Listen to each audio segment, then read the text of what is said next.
হরে কৃষ্ণ। সেই ভগবানের নামই স্মরণ করে কিছু বলবার চেষ্টা করছি। ভগবান তো মহারাস করেই ছিল, তা গোপীদের আমন্ত্রণও করেছিল বাঁশি বাজিয়ে।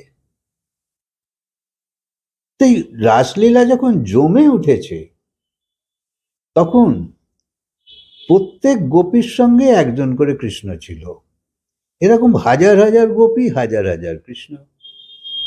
আর সব গোপী ভাবছে যে কৃষ্ণ শুধু আমার সঙ্গেই নাচছে। আর এইরকম ভাবনা যখন তাদের বেশ হতে লাগলো, অটোমেটিক একটু অহংকার হলো যে তাহলে আমি তো বিশেষ কিছু, সেই জন্য আমার সঙ্গেই শুধু ভগবান নাচছে, আর অন্যদের পাশে থাকলেও দেখতে পাচ্ছে না। ভগবানের মায়ায় এসব হচ্ছে, একে যোগ মায়া বলে। তাই ভগবান যখন কিছু লীলা করে তখন যোগ মায়ার আশ্রয় নেয়, তোমায় ভ্রম করিয়ে দেবে। তাই সবাইরই অহংকার হতে লাগলো যে আমার সঙ্গেই শুধু ভগবান নাচছে, আমার সঙ্গেই শুধু কৃষ্ণ নাচছে। আর ভগবান তো অন্তর্যামী, সবাইরই কথা বুঝতে পারছে যে এদের অহংকার হয়ে গেছে।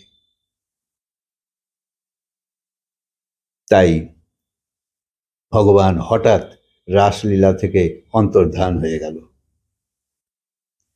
এখন ভগবান তো সর্বত্রই থাকে, তাহলে অন্তর্ধান হয়ে যাবে কোথায়? ভগবান যায়নি কোথাও, ভগবানও গোপী রূপ নিয়ে ওইখানেই রয়ে গেছিল, কিন্তু গোপীরা কেউ চিনতে পারছে না। তো যখন ভগবান হারিয়ে গেছে, সবার থেকে গায়েব হয়ে গেছে, সবাই মন খারাপ করে চুপ করে বসে গেল। আর বসে বসে ভাবতে লাগলো ভগবান চলে গেল কেন? নিশ্চয়ই আমাদের কোথাও ভুল হয়ে গেছে। তো এর কথা ওর কথা, ওর কথা ওর কথা আলোচনা হতেই বোঝা গেল যে আমাদের অহংকার হয়ে গেছিল। তাই 18 পুরাণ এই ভাগবত কথার মধ্যে সবচেয়ে উল্লেখযোগ্য এই ভাগবত মহাপুরাণ। এই ভাগবত মহাপুরাণ এলো কোত্থেকে জানো? ভগবান স্বয়ং নিজে 4 শ্লোকের ভাগবত শুনিয়েছিল ব্রহ্মাকে। ব্রহ্মা তার পুত্র নারদকে সেই কথা শোনালো এবং নারদকে বলল তুমি জগতে এটা প্রচার করো। তো নারদ ঘুরতে ঘুরতে গেল ঋষি বেদব্যাসের কাছে। বেদব্যাস গালে হাত দিয়ে বসেছিল, আনন্দ নেই। অনেক লিখেছি, বেদকে 4 ভাগ করেছি। আগে তো বেদ একটা ছিল, বেদকে 4 ভাগ করেছি, তারপরে ব্রহ্মসূত্র লিখেছি, ইত্যাদি সব কিছুই করেছে। তবু ঠিক তৃপ্তি পাচ্ছে না। তো নারদের আবির্ভাব। নারদ বলল আমি আমার পিতা ব্রহ্মার থেকে এই 4 শ্লোক শুনেছি, এই 4 শ্লোককে তুমি বিস্তার করো। নারদ সেই 4 শ্লোককে 18,000 শ্লোক বানালো। একটা জিনিস মনে রেখো, যে ভগবানও অবতার রূপ নিয়েছিল, ব্রহ্মাও অবতার রূপ, নারদও অবতার রূপ, ব্যাসদেবও অবতার রূপ। সব অবতারের মাধ্যমে এই ভাগবত হয়েছে। এই ব্যাসদেব এবার লিখে তো ফেলেছে, কিন্তু প্রচার করবে কে? তখন তার পুত্র যে সুখদেব, সুখদেব মহারাজ মায়ের গর্ভে 12 বছর ছিল, কিছুতেই জন্ম নিতে রাজি নয়। তার আগে সে ব্রহ্মকথা শুনে নিয়েছে। সে অনেক বড় গল্প, শিবের গল্প ছিল। তো সে তো অলরেডি সব শুনে নিয়েছে মায়ের গর্ভে থাকাকালীন। তাই তো সে বুঝেছে যে জন্ম নিলেই মায়া ধরবে। আর সে তো ব্রহ্মজ্ঞানী হয়ে গেছে, পরমহংস। তাই সে কিছুতেই জন্ম নিতে রাজি নয়। এই 12 বছর হয়ে গেছে। তখন বেদব্যাস বারবার প্রার্থনা করছে তুমি জন্ম নাও পুত্র, জন্ম নাও। বলছে যদি ভগবান এসে বলে যে তোমার ওপর মায়া কোনো কাজ করবে না, তবে আমি জন্ম নেব। তাই ভগবান যখন কথা দিল হ্যাঁ ঠিক আছে তোমাকে মায়া ধরবে না, তখন সুখদেব মহারাজ জন্ম নিল। এবং জন্ম নিয়েই চলল বনের দিকে। আর বেদব্যাস পেছু পেছু ডাকছে, হে পুত্র, হে পুত্র, ফিরে এসো, ফিরে এসো। সে কোনো কথাই শুনছে না, সে চলেই যাচ্ছে বনের দিকে এবং এক জায়গায় গিয়ে বসে পড়ল। তার হয়ে ওই বন জঙ্গলের গাছপালাই জবাব দিচ্ছিল, কে কার পিতা, কে কার পুত্র, তুমি কতবার আমারই পুত্র ছিলে। তাই বেদব্যাস বুঝে গেল যে ওর সমাধি লেগে গেছে, ওকে এখন ডাকলে আর শুনবে না। সমাধিতে চলে গেলে তার কানে আওয়াজ প্রবেশ করে না। তাই ভাবলো যে একে তাহলে কি করে নিয়ে আসবো। তখন বেদব্যাস নিজের শিষ্যদের, কয়েকজন শিষ্যকে কিছু বিশেষ শ্লোক বললো এইগুলো গিয়ে ওর কানের কাছে আশপাশে শোনাও। শোনাতে লাগলো, একটা, দুটো, তিনটে শ্লোক। এক সময় সুখদেব চোখ খুলে তাদের ডাকছে, তোমরা এই শ্লোক কোত্থেকে শিখলে? এ তো সাংঘাতিক ব্যাপার। কি ব্যাপার? না, পুতনা যাকে বিষ খাওয়াতে এসেছিল সেই ভগবান এত দয়ালু যে পুতনাকেও গোলক দিয়েছে। এই সব শ্লোক শুনে বুঝলো ভগবান তো তাহলে বিশেষ ব্যাপার। তখন বললো, তোমরা এসব কার কাছ থেকে শিখলে? তো বললে, আমাদের গুরুদেব। বললো, আমায় নিয়ে চলো। তো তার সঙ্গে এবার এসছে ব্যাসদেবের কাছে, বলছে, আরে এ তো আমার পিতা। ব্যাসদেবও চিনতে পারছে আমার পুত্র। যথারীতি তাকে ভাগবত শুনিয়েছিল। তাই সব অবতার রূপের মাধ্যমে এই ভাগবত কথা এসেছে। আর সেই সুখদেব মহারাজ রাজা পরীক্ষিত অর্থাৎ পাণ্ডবদের যে নাতি ছিল তাকে 7 দিন ধরে এই গঙ্গার তীরে এই ভাগবত কথা শুনিয়েছিল।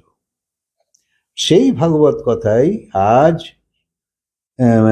মহাপুরুষদের, ঋষিদের মাধ্যমে এই সংসারে প্রবাহিত হয়ে চলেছে। আর সেই ভাগবত কথাই আমি বলবার চেষ্টা করছি। তাই সেই 18 পুরাণের মধ্যে সবচেয়ে উল্লেখযোগ্য এই ভাগবত মহাপুরাণ। বেদব্যাস তো গীতা, ব্রহ্মসূত্র ইত্যাদি ইত্যাদি কত কিছুই করেছে। তো সব গ্রন্থগুলো আগে যেগুলো লিখেছিল সবগুলোই কর্মপ্রধান ছিল। কিছু কর্মভক্তি মিশ্রিত বানিয়েছিল, কিছু জ্ঞান ভক্তি মিশ্রিত বানিয়েছিল। তাই বেদব্যাস প্রথমে শ্রীকৃষ্ণকে ভক্তি করে দর্শন করেছিল, তারপর মায়ার দর্শন করেছিল, তারপর এই ভাগবত লিখেছিল। তাই এই ভাগবত কোনো সামান্য গ্রন্থ নয়, তাই এর নাম মহাপুরাণ। আটগুলো সব পুরাণ। তাই ভগবানকে অপমান কখনো নয়, নিজের বুদ্ধি দিয়ে তাকে দেখো না, সমস্ত দৈবী শক্তি তার মধ্যেই আছে। তাই উদ্ধব যে ভগবানের সখা, সে শ্রীকৃষ্ণকে জিজ্ঞাসা করেছিল যে 3 প্রকারের কথা আমি শুনেছি। কি না, এক হলো ভগবান বড়, গুরু মহাপুরুষ তার থেকে ছোট। 2 হলো গুরু মহাপুরুষ বড়, ভগবান ছোট। আর 3 হলো দুজনেই সমান। কিন্তু এরকম তো নয়, আসলে 3টেই সত্যি। প্রথমত ভগবান ব্রহ্ম, তাই সবচেয়ে বড়। যার থেকে বড় আর কেউ নয়, এমন বড়। ধরো পুকুরের থেকে বড় নদী, নদীর থেকে বড় সমুদ্র, সমুদ্রের থেকে বড় আকাশ, আকাশের থেকে বড় ভগবান। এরকম যার থেকে বড় আর কিছু উপমা তুমি পাচ্ছ না। অর্থাৎ অনন্ত মাত্রার বড়। সীমার মধ্যে হলে ছোট বড় হতে পারে, এটা ছোট পুকুর, ওটা বড় পুকুর। যেমন 10 থেকে 11 বড় বা 11 থেকে 12 বড়। কিন্তু যার অন্তই নেই তার থেকে বড় কি হবে? তাই বেদ বলছে ভগবানের সমানও কেউ নয়, বড়ও কেউ নয়। জীব আর মায়ার মধ্যে জীব হলো চেতন, মায়া জড়, আর ভগবান এদের শাসক। তাই অংশের সমান অংশ হতে পারে না। কিছু অর্থাৎ কিনা যেমন ধরো সূর্য আর সূর্যের কিরণ এরা তো এক হতে পারে না। তাই কিছু কিছু ব্যাপারে আবার সমানও আছে। যেমন ধরো ভগবানের প্রারব্ধ হয় না আর জীবেরও প্রারব্ধ হয় না। জীব মানে আত্মা, জীবেরও প্রারব্ধ হয় না, ভগবানের অন্ত হয় না, জীবেরও অন্ত হয় না, মিল আছে, অর্থাৎ অভেদ ভাব। কিন্তু গুণ শক্তির দিক থেকে ভগবান অনন্ত গুণ বড়, আর ভগবান ঐশ্বর্যে পরিপূর্ণ, জীবের সেই ঐশ্বর্য নেই। জীব অল্পজ্ঞ, ভগবান সর্বজ্ঞ। ভগবান অনন্ত, জীব এক বিন্দু। গুণের শক্তির কথা যখন আসবে তখন ভগবানের সঙ্গে জীবের তফাৎটা বোঝা যাবে। মানে অনন্ত অন্তর। ভগবান প্রেরক, জীব নয়। জীব নিয়ম্য, ভগবান নিয়ামক। তাই জীব শাস্য, ভগবান শাসক। জীব ভৃত্য, ভগবান ভর্তা। কত তফাৎ! জীব পুত্র, ভগবান পিতা। জীব অল্প শক্তিমান, ভগবান সর্বশক্তিমান। জীব অল্প সমর্থ, ভগবান সর্বসমর্থ। জীব মায়াধীন, ভগবান মায়াধীশ। তাই ভগবান বড়, এটা একটা সাধারণ কথা। আবার বলেছে মহাপুরুষ বড়, গুরু বড়। রামের থেকে বড় রামের দাস। ভগবান বলছে যে আমার ভক্তের ভক্ত সেই আমার আসল ভক্ত। যে শুধু আমার ভক্ত সে ভক্ত নয়।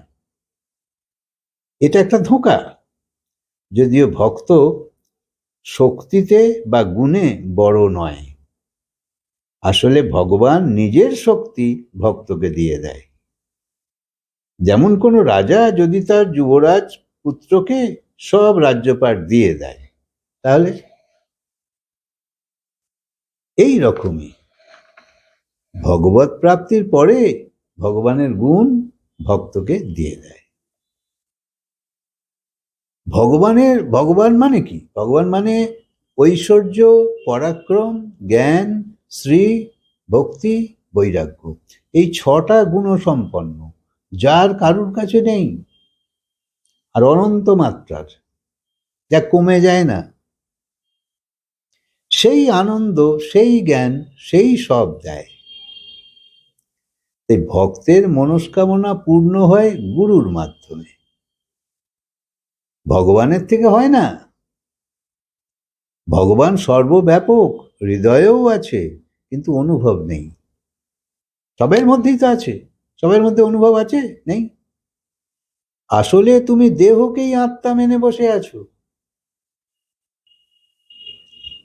তোমায় বোঝাবে কে? আসলে তুমি ভগবানের নিত্য দাস হয়েই আছো। কারণ জীব তো মায়া, আর ব্রহ্ম শরীর, এসব মন বুদ্ধি সাধনা, এগুলো কি? তো কথা ভগবান এসে তোমায় তো আর বলবে না। তাই মহাপুরুষই এসব তোমায় শেখায়। তাই আমরা তো স্বার্থী, আমাদের মতলব হাসিল করতে হবে।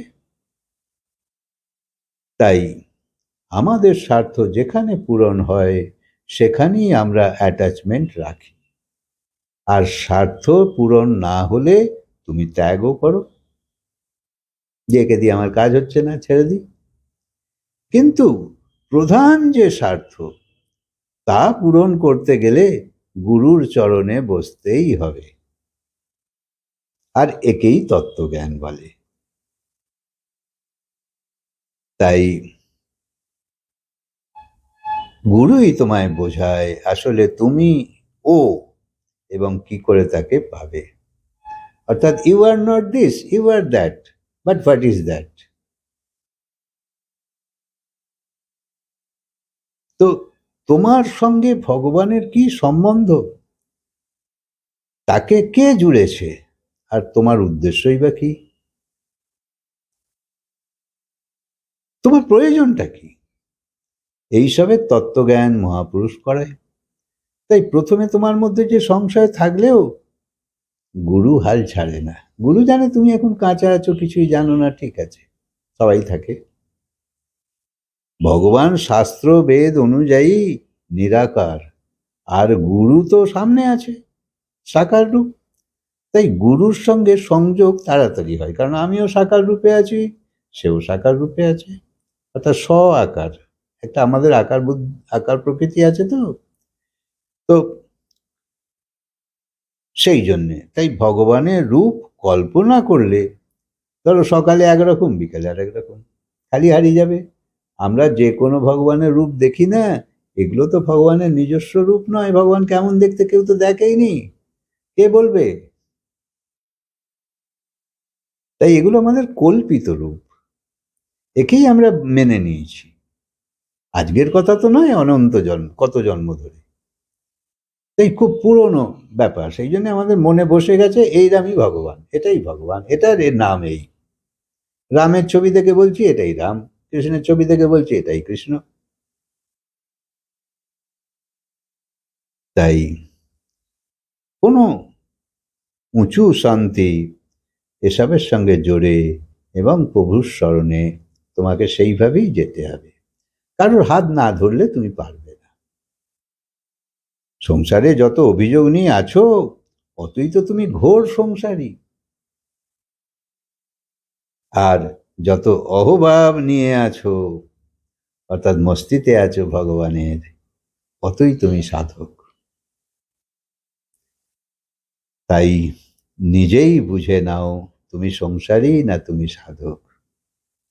সন্ন্যাসী বেশ অথবা গৃহস্থীর বেশ, এটা বিচার নয়। বেশ তোমার যাই হোক, পোশাক যাই হোক, যার সুমতি এসে যায়, অহভাব এসে যায়, সেই সন্ন্যাসী। ভেতর থেকে সাদা হও। আচ্ছা, কথাকে আজকে বিরাম দিই, আবার বলবো হরে কৃষ্ণ।